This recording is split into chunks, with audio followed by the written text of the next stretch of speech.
Hi, everybody. Ian Bremmer here in New York City in the middle of coronavirus, but also in the middle of nationwide riots. You know, you blink your eyes and it's one more thing. And helicopters in the background here pretty much all day and all night long. And I mean, you're hearing sirens. And for the last 3 months, those sirens have been ambulances consistently.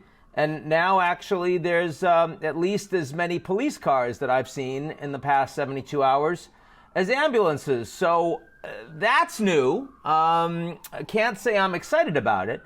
I mean, first of all, from the global perspective, taking what we have here in New York City, obviously the biggest problem is America's leadership, America's ability to lead by example, which has been eroding now really for, certainly a decade plus, but much more quickly now. And, you can say it's all about President Trump, but my view is it's a lot deeper and more structural than that. The response that we have had to coronavirus has been so divided and so divisive, and the response to George Floyd and his murder, and I mean not premeditated murder, but nonetheless very clearly murder, from this policeman with other officers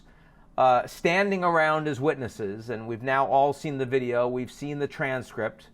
We've seen nationwide demonstrations, and in literally dozens of cities across the country, we've seen violence, we've seen looting.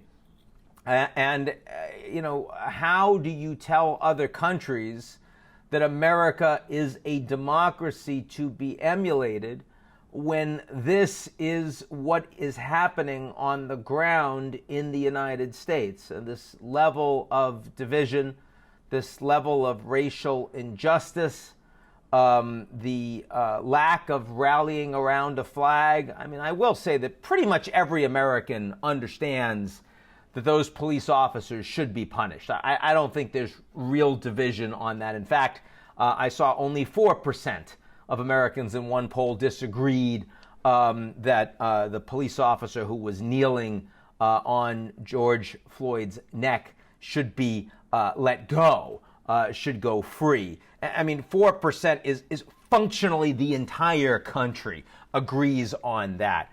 But in terms of who to blame for all of this and whether the ire should be at the lockdowns or reopening the economy, should it be at Black Lives Matter or Blue Lives Matter?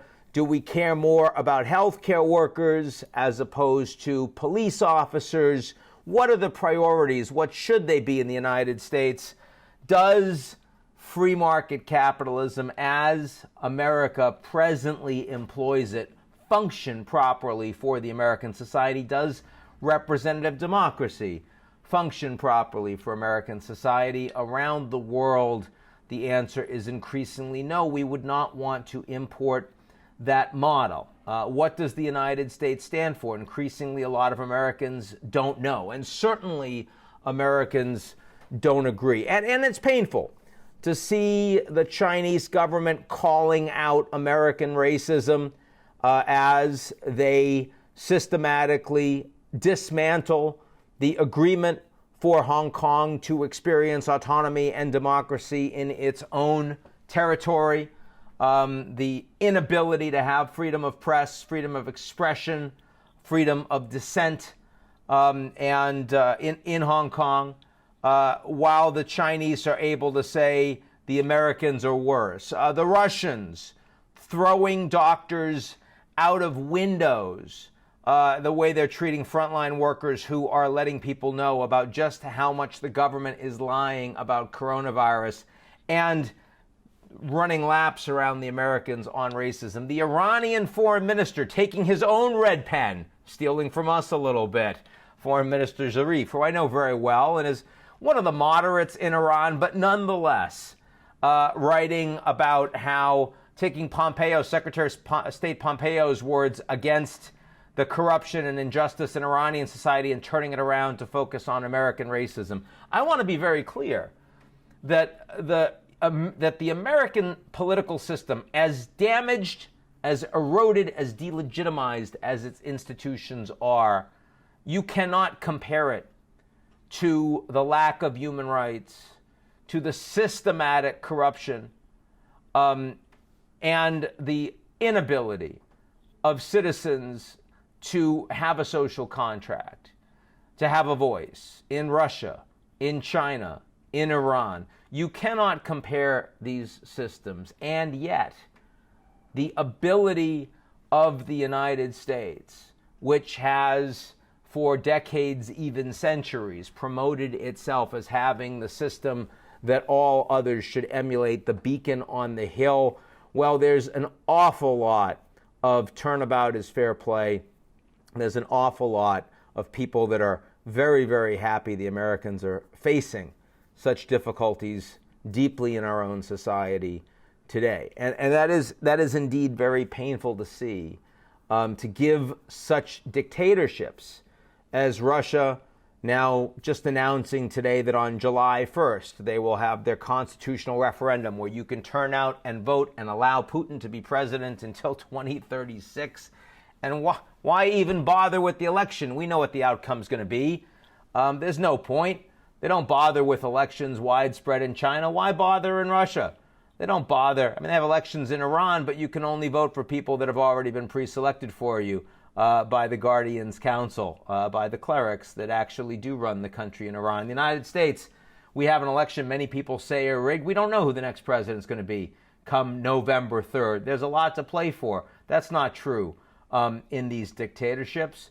There is no ability for someone like me to get online and say that we disagree with something that's happening in our country, which is, after all, what patriotism is all about in a country like the United States, is the ability to not only love your country, but also dissent with it when people in government are doing something fundamentally wrong that we know we disagree with. You can't do that in Russia or in China or in Iran. The fact that so many Americans are resorting to violence because they feel like they have no opportunity. And to be clear, the looters are, of course, a very small piece of the population, and they're not supported by a majority. But nonetheless, this is happening in so many places. There is so much anger. The black community in the United States is a community that not only has the highest unemployment, not only has the worst access to health care, not only has the worst treatment at the hands of police and the greatest incarceration rates and the lowest education levels, but also has experienced the most personal danger on the back of coronavirus, dying at much higher rates, precisely for all of those intrinsic reasons for inequality. And so then when you see a black man killed by a police officer, videotaped by a bystander, and no action taken against that officer in the court system until there are demonstrations and riots across the country, you know something is fundamentally wrong. Do I feel like that's going to get addressed right now? Well, it's a hell of a lot harder for it to be addressed when we're experiencing the first depression of our lifetimes, when unemployment is at 25%, when over 40 million Americans have declared themselves newly unemployed in the past 2 months, and when we're going to experience 6 to 8% economic contraction this year.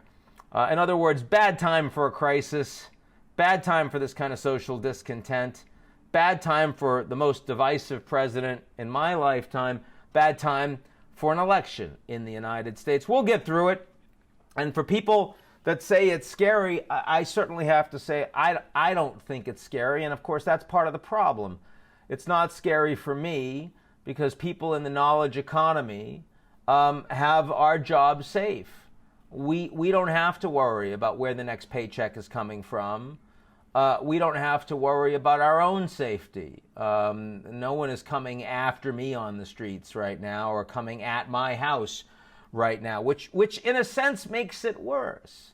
It's precisely the fact that it's not actually a scary time for the average American. It's a scary time for the underclass and the working class who have been forgotten by the political leaders and the elites for decades now. And if those of us that are in the elites can't recognize that, admit that, and do something about it, it is only going to get worse. So, I mean, for all of those that say, oh, you criticize the United States, you can leave. No, that's kind of the whole point. Is the reason that someone like me would never leave is because the opportunities that have been afforded to me have been so extraordinary. It truly is the American dream. It has been the best country in the world. And yet, those opportunities, all the kids I grew up with in the projects, didn't have them. Didn't have the mother who pushed them and did everything possible, didn't, and they're still there. And today, the opportunities that I had 40 years ago, a lot of kids, even in my position, would have a much harder time today. The inequality is a lot greater. So, I mean, it's not about someone like me going to Canada. I love it here. It's fantastic for me in the United States, and it's not getting any worse in an environment of coronavirus and depression and race riots. But it is for so many hundreds of thousands and millions of Americans in this society today, and it's getting worse for them. It's going to get a lot worse for them. So I hope that's something to think about. I'll certainly, as long as I have a platform, I'll certainly keep talking about it. And I hope that makes me more of a patriot, not less. I think it does. I think my mother would think that. And always happy to hear your comments. I hope everyone's doing well. Fight the good fight. Avoid people. Wear masks. Please, if you're going to protest, socially distance, right? Yes, I do care about that because the pandemic is still out there. It's a lot worse if you are indoors than you're outdoors. So I guess from that perspective, you know, maybe the outdoor protests won't lead to so many super spreader events. Those mostly come from churches and the rest. But, I mean, we do have to remember, you got to walk and chew gum at the same time. You got to deal with an economic crisis, a social crisis, and a health crisis. None of them are going away. And we got to keep that in mind. See you guys all very soon.